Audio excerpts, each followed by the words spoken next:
When a local doctor donated 48 acres to the Greek Orthodox Church back in 1995, a curiosity arose as St. John's Monastery for Women began construction and eventually opened a bakery and a gift shop on Highway 97 north of Goldendale, Washington.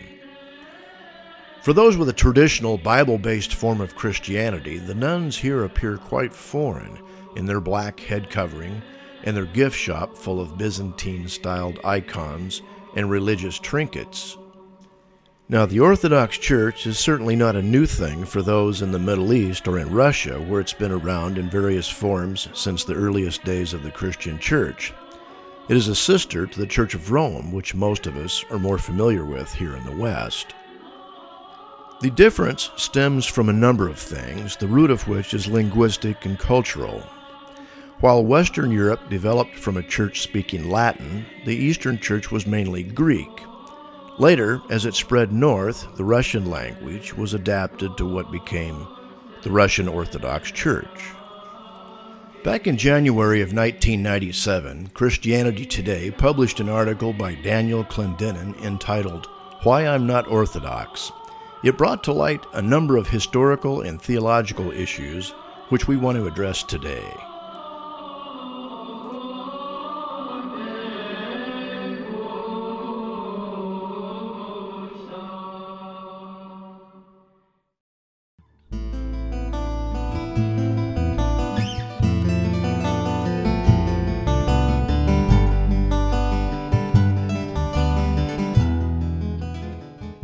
As the ministry of the church began to spread out from Jerusalem in the first few centuries, it became clear that the basic message of the gospel was under attack from critics who would interpret the scripture to fit their own means. Apostle Paul and others addressed many of these issues early on in their epistles. Later, church fathers such as Polycarp, Justin Martyr, and Irenaeus became consumed with putting out heretical brush fires and directing church members back to the teachings of Christ and the apostles. Eventually, they found it necessary to codify the elementary doctrines of the faith into what became known as creeds. These universal statements of faith were pretty much agreed upon both East and West, aside from some peripheral practices. Sometimes, as a result of persecution, monasteries began to develop in remote places where men could separate themselves from the world for the sake of study and prayer. Some of the world's oldest manuscripts have been produced and preserved in such places. At times, criticism or suspicion of monasticism has manifested from those that might suggest that these people were hiding their lamp under a bushel or simply out of touch with reality. One of the most bitter disputes that arose came about at the advent of Islam around the 7th century. Prior to this time, the church used images and statues as teaching aids. These images at times became a focal point of worship, which smacked of idolatry. Muslims are quick to point to this as idolatry to this day. The artwork that decorates cathedral walls at times has more to do with tradition than the gospel. Veneration of Mary and the saints often takes center stage. The Eastern Church developed icons, or religious art, that at times might appear to be a form of merchandising of the Gospels as well. I know of one Russian family in Alaska that was disfellowshipped from the Russian community because they gave the family icon back to the church because they felt it was a form of idolatry.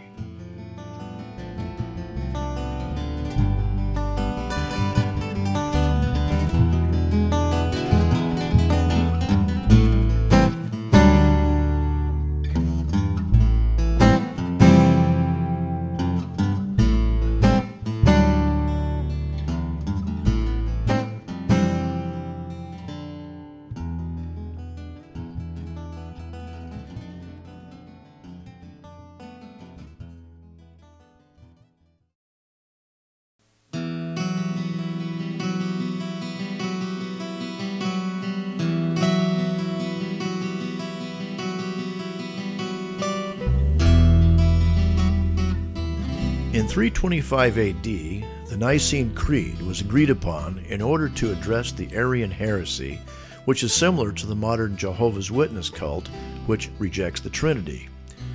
Sometime later, the Church of Rome added the term filioque to the Creed, which put the Eastern Church on edge. It brought about the Great Schism of 1054. Filioque has to do with whether the Spirit proceeds from the Father only, or the Father and the Son, which the Eastern Church rejected. Now, evangelicals normally don't concern themselves with arguments about the Nicene Creed. They're more concerned with Bible discussions or sola scriptura. They are likely to compare the filioque controversy to striving at gnats and swallowing camels. The real issue between East and West had more to do with power and control. The East was not willing to bow to the authority of a pope, and we see a similar pattern later in Western history with the Protestant Reformation, but for slightly different reasons. By 1054, there had developed other issues that would be hard for evangelicals to swallow as well. Like Rome, the Orthodox Church honors and venerates Mary and the saints and asks for their intercession before God. And tradition is elevated to be equal to Scripture.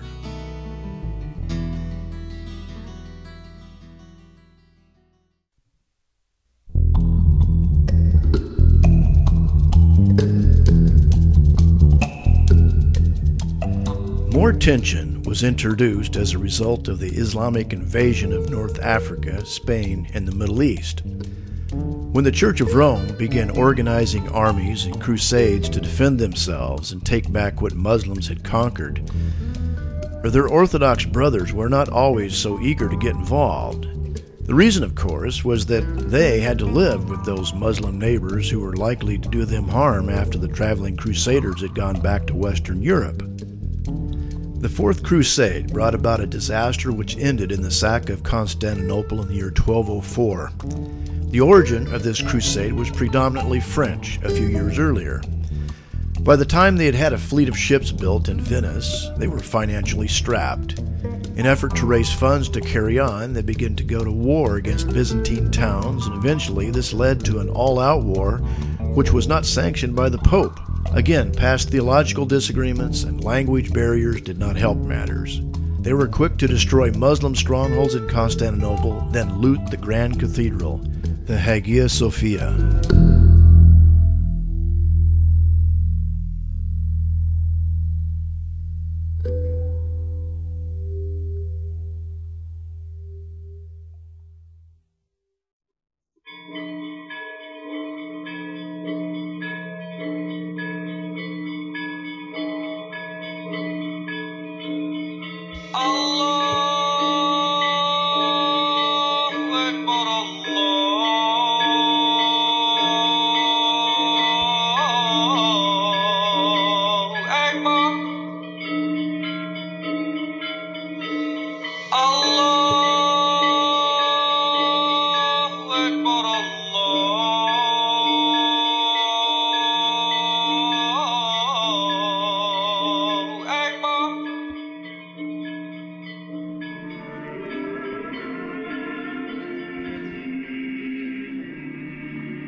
With the fall of Constantinople to Muslims in 1453, Russia became the new backbone of Orthodoxy.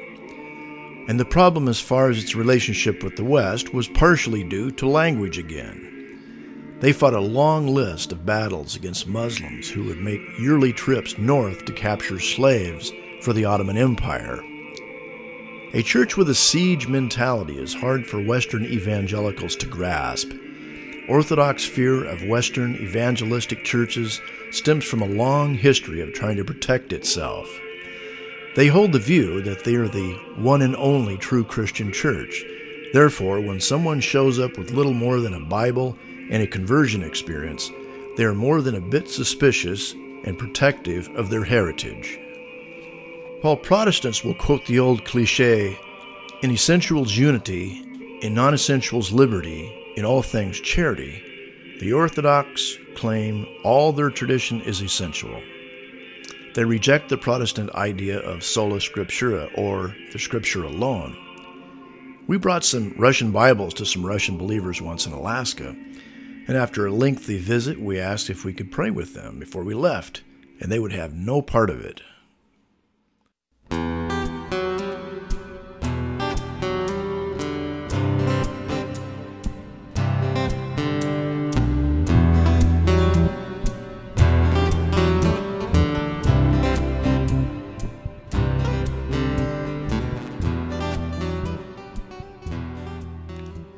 Over the years, there's been an ongoing debate about the pros and cons regarding icons. There have been iconoclasts or icon smashers, as well as those who preached that to desecrate an icon was a heretical anathema. Well, long before icons, there was the Scripture, which tells the story of Moses, who had crafted a bronze serpent and placed it on a pole. Now, what had happened was the people had sinned, rebelled against his authority, and been bitten by serpents. Moses commanded the people to look upon this bronze serpent, and they would live. Then many generations later, however, in 2 Kings chapter 18, Hezekiah the king destroyed the bronze serpent because it had become a form of idolatry, and the people were burning incense to it. Thus illustrates the potential for something that started out as a good thing to become a problem. You see, God is more interested in having a relationship with man rather than man performing ritual. While the ritual might represent a spiritual truth, it is not spiritual in itself. One can perform all the right religious practices, yet never come to know the one whom it represents. Apostle Paul was a classic case. He was very religious and zealous for his tradition, yet had to have a soul-shaking confrontation by Christ himself, which of course changed his life and destiny. Jesus said one must be born again. Even the Russian Orthodox found a need to go through a reformation, so to speak. From 1652 to 58, there was a patriarch by the name of Nikon. He began to update the liturgy, which was quite archaic. How one held their fingers while making the sign of the cross was also changed. This brought about much division between the new Orthodox and what is often called the Old Believers. Many Old Believers were persecuted, thus they found a safe haven in the West. They still hold to their ancient traditions to this day and do not interact with other Christians. One Old Believer complained to me that the ancient Slavonic language used at church most did not even understand. This kind of reminded me of growing up hearing 1611 King James English and how many have refused to use Bibles in a more modern English. What is the point of the preaching or the ritual if one doesn't understand what it means?